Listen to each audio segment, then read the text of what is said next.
Hi നമസ്കാരം കൂട്ടുകാരെ. ഇന്ന് ഞാൻ കുറച്ച് മുട്ട ബജി ഉണ്ടാക്കിയിട്ടുണ്ടായിരുന്നേ. അപ്പോൾ അത് നിങ്ങൾക്കും കൂടെ ഒന്ന് ഷെയർ ചെയ്യാമെന്ന് വിചാരിച്ചു. ഇത് ഹെൽത്തി ആയിട്ടുള്ളൊരു ഫുഡൊന്നും അല്ല, എപ്പോഴും വല്ലപ്പോഴും കൂടെ കഴിക്കാം. അപ്പോൾ ഇന്നൊരാഗ്രഹം തോന്നിയപ്പം ഉണ്ടാക്കിയതാണ്. അപ്പോൾ മുട്ടക്കറി വയ്ക്കാൻ വേണ്ടിയിട്ട് മുട്ട പീസാക്കി എടുത്തപ്പോൾ അതിൽ നിന്ന് എടുത്തിട്ടാണ് ഞാൻ ഉണ്ടാക്കുന്നത്. അപ്പോൾ ഞാൻ ചെയ്ത രീതി എന്ന് വെച്ചാൽ ഒരു ബൗളിലേക്ക് ഒരു അരക്കപ്പോളം കടലമാവ് ഇട്ട് കൊടുത്തിട്ടുണ്ടായിരുന്നു. അതിലേക്ക് 2 ടേബിൾ സ്പൂൺ അരിപ്പൊടി ചേർത്തു. പിന്നെ അതിലേക്ക് 1 ടീസ്പൂൺ മുളക് പൊടി, കാശ്മീരി മുളക് പൊടിയാണ് ചേർത്ത് കൊടുത്തത്. പിന്നെ ആവശ്യത്തിന് ഉപ്പും കൂടെ ചേർത്ത് കൊടുക്കണം. പിന്നെ സ്പെഷ്യലായിട്ട് ചേർക്കണമെന്ന് വെച്ചാൽ കട്ടക്കായ അലിയിപ്പിച്ചിട്ട് ഒരു 2 ടീസ്പൂൺ അതിലേക്ക് ചേർത്ത് കൊടുത്തിട്ടുണ്ട്.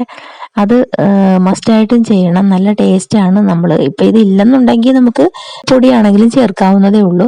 അപ്പോൾ നമ്മുടെ ചായക്കടയിൽ നിന്നൊക്കെ കിട്ടുന്ന മുട്ട ബജിയുടെ ശരിയായ കൂട്ടെന്ന് പറയുന്നത് ഈ ഒരു ഐറ്റമാണ്. അപ്പോൾ എല്ലാം കൂടെ നന്നായിട്ട് മിക്സ് ചെയ്യാം. പിന്നെ ഞാൻ ഇടയ്ക്ക് വിട്ടുപോയെന്ന് വെച്ചാൽ ഒരു 1/4 ടീസ്പൂൺ മഞ്ഞൾപ്പൊടിയും കൂടെ ചേർത്തിട്ടുണ്ട്. കട്ടയില്ലാതെ നന്നായിട്ട് മിക്സ് ചെയ്തെടുക്കണം, എന്നാൽ ഒരുപാട് ലൂസായി പോവുകയും ചെയ്യരുത്.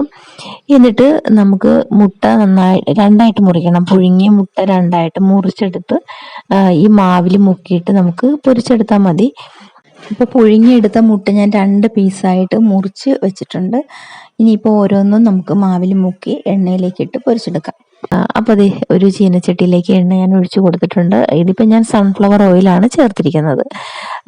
എന്നിട്ട് അതിലേക്ക് ഓരോ പീസും ഇതുപോലെ മാവിൽ മുക്കിയിട്ട് പൊരിച്ചെടുക്കുകയാണ്. അപ്പോൾ ഒരുപാട് വേവൊന്നുമില്ല, മുട്ട നമ്മൾ ഓൾറെഡി വേവിച്ചതാണ്. പിന്നെ അതിൻ്റെ കോട്ടിങ് മാത്രം വെന്ത് കിട്ടിയാൽ മതി. വളരെ സിമ്പിളാണ്. നമ്മൾ ചായ തിളയ്ക്കുന്ന സമയം കൊണ്ട് നമുക്ക് തയ്യാറാക്കി എടുക്കാൻ പറ്റുന്ന ഒരു വിഭവമാണ്.